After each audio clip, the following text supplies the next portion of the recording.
That's not necessarily a strategy, but more so a concept. We'll talk about the strategies or the concept of taking your message and expanding out virally using electronic methodologies. Now, websites. I could be up here for an entire hour or two to talk about effective website design for a transportation company. It's amazing how many websites that are out there that when you land on it that are a courier-based website, and I've got to flip through 2 or 3 pages before I can even identify that this is a courier company, let alone a courier company in a specific geographical location. So I'm going to identify a few points that are very relevant, that some are opinions, some are statistics, as to what comprises a quality transportation-based website. I'm going to touch on some digital presentations. They're very easy to deliver. It's a website is more so a static or a digital brochure that ultimately is not too flashy. A digital presentation takes that to another level, where it's delivered through a variety of different means, and how you can get your message out there. And I will talk about a couple of courier companies that are even using their drivers and turning them into not necessarily salespeople, but using a little digital presentation to be able to drive leads to your business. And in marketing research, it's amazing how many decisions are made with the gut in marketing. And although I'm a firm believer in following your gut, I'm also a believer in understanding the metrics, the analytics, the statistics of efforts that are out there. So in the electronic world, you'll see that it's very easy to measure your money that goes into your marketing efforts and be able to identify your return on investment for that very quickly. With marketing research, it's going out and getting, as the courier industry is changing, and the financial sector, for example, is shrinking, courier companies are looking at new opportunities, new niche markets, and you already have a client base that you can deliver perhaps warehousing services to, or medical logistics delivery, and you want to reach out to your client base to see if there's an opportunity to warehouse some of their critical parts or medical supplies or whatever it may be. So I'm a firm believer in understanding the metrics and doing some research for that. And then finally, I'm going to finish off with the holy grail of electronic marketing, and that's search engine optimization. I will identify the difference between these two. I've highlighted search engine marketing and search engine optimization. They are two different concepts, and we will get into how they differ. Now, electronic marketing is essentially the promotion of your goods and services through electronic means, whether, as we identified, email or the search engines or what's out there. It's a component of e-commerce. It's not truly e-commerce. And I know a lot of you guys have online order entry. By definition, that's not an e-commerce site that you have. A true e-commerce site is where there's a financial transaction that takes place while on that website. Unless it's a credit card transaction. I know a very small percentage of you guys out there do have one-off opportunities where you can charge the credit card, but that's far and few between. The nice thing about electronic marketing, however, is the fact that you can be a $1, $2, $5, or $20 million company and pit yourself up against some of the big four that are out there. You can do it very cost effectively, it levels the playing field, and it also gives you the opportunity to get a national reach. So we all come to these associations to network, and there's nothing that's going to replace belly-to-belly conversations. However, you may be based in Chicago, and a Miami-based company needs something picked up at the O'Hare Airport, and where are they going to go and look for agents? There's the MCAA. They may not be familiar with the MCAA, so they generally will go to the internet.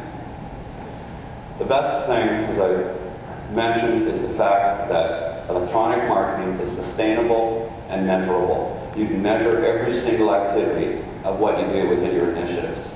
Everything from the first dollar that goes in to the last dollar that comes back from a new customer, or even a recruitment of a driver program or whatever it may be. So we're going to talk a little bit about the analytics, what you should be looking for with that as well.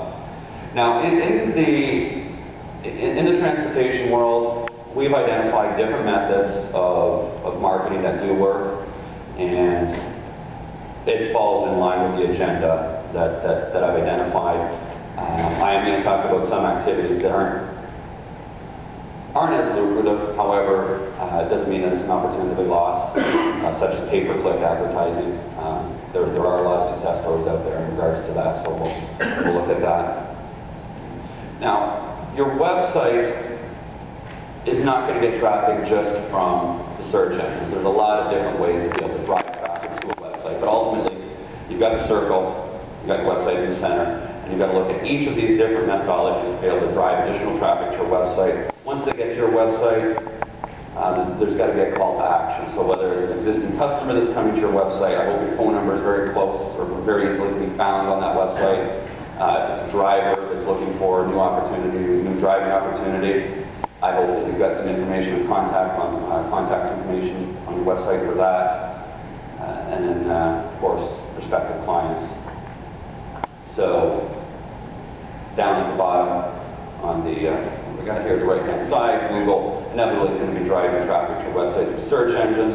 However, there's still some traditional needs, whether it's newspapers, the telephone, when you have a customer service rep that gives out your web address. Of course, Yellow Pages still exists. I know that there's a big trend within this industry that marketing dollars are being transitioned from the Yellow Pages over to some electronic methodologies. Blogs are a new thing. We'll talk a little bit about blogs and how you can drive traffic to your website from that. And one of the easiest things to do is one that's at the very bottom, is PR, press releases. It's amazing how easy it is to do and how easy it is to get publications within the MCAA magazine, Courier magazine, other trade associations that are delivering in the medical field to get into to their trade publications. And press releases are a 300 to a 500 word article, very cost effective to get done. You can get them done for $100 and drive tremendous amounts of traffic to your website. There's hundreds of electronic PR sites that are out there that are crying for content. Whether you write it in-house or you outsource it, definitely do that. Off-the-page factors are about 70%. A significant difference, however, do not overlook the on-the-page factors. The first step of optimizing is effective keyword research. If you guys are optimizing your site for the wrong keywords, then you're driving the wrong traffic to your site. So whether you want to have a campaign to bring in drivers or prospective customers, you've got to get that. Now, you need to understand that you do not optimize websites. You actually optimize web pages. Each page, the search engines look at each page with the exact same weight, whether it's your home page or a third-tier page in the back. They rank each page. And you can only optimize each page for 2 to 3 keywords. As soon as you start to try to optimize beyond that, you get the delusional effect. So there's a very key strategy in understanding those keywords. Now, I said the average website is 13 pages. When you think of RDS Delivery, New York Courier Service, New York Delivery Company in New York, NYC Delivery Company, New York City Delivery Company, the list of combinations and permutations can go on. We could probably come up with a list of about 500 keywords that are relevant to Larry's business. Well, he's got 13 pages, 2 to 3 keywords per page. Your keyword list has got to be anywhere from 25 to 40. How do you get from 500 down to 25 or 40?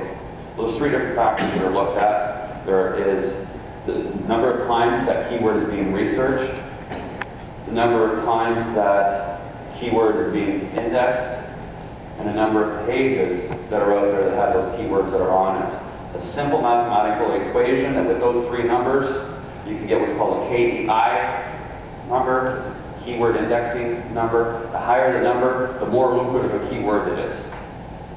So the search phrase, courier service, is not a very effective keyword to optimize for, unless you're a national courier company and you serve multiple markets.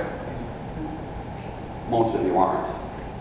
Courier service in New York, more than likely a lucrative keyword for RDS delivery. Competitive research, understanding where your competitors are, what they're doing, where do they rank. what have they done on their site in order to get these rankings that come up. If you don't understand anything that's going on with the competition, and when I talk about competition on the internet, I'm talking about it's a different set of competition that you guys are dealing with on a day-to-day basis, belly to belly. You may be bumping heads with the same courier company over and over. On the internet, you've got a different set of competitors more than likely. But they are still competitors because you are competing for a different spot on that web page. On-page factors have to do with some of the site coding structure. Now here's an example. Go to the About Us page, and your web designer named that page aboutus.html.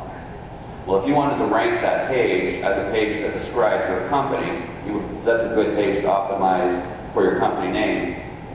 Well, the search engine reads that file name and it says about rds_delivery.com, or sorry, .html, excuse me.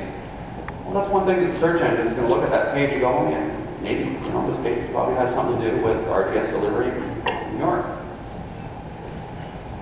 About 200 different on-the-page factors that are relevant. Another one that I think is really important is called anchor text in links. Now, if we went out and we did a search right now for quote-unquote click here, it's amazing the result that comes up. The first page when you do a search for click here is Adobe Acrobat Reader download. The reason why they rank #1, they don't have that keyword anywhere on their site, anywhere in their code, nowhere, but they rank #1. The reason is there's thousands of websites that are out there that have a link that says click here to download Acrobat Reader. That's the anchor text. I will elaborate a little bit further of anchor text when I get into I'm getting into it right now. It's inbound links. These are off-the-page factors. These are links from other websites linking to your website. Now, one of the better analogies I have is when you guys were back in high school, there was the most popular kid in the school. And if you were friends with that kid, then your desirability to be a friend with somebody else went up. So the more friends you had that were popular, the more popular you became. Well, that's the same analogy that the search engines use. The more links you have coming to your website, the more popular of a website you have, the more relevant it must be.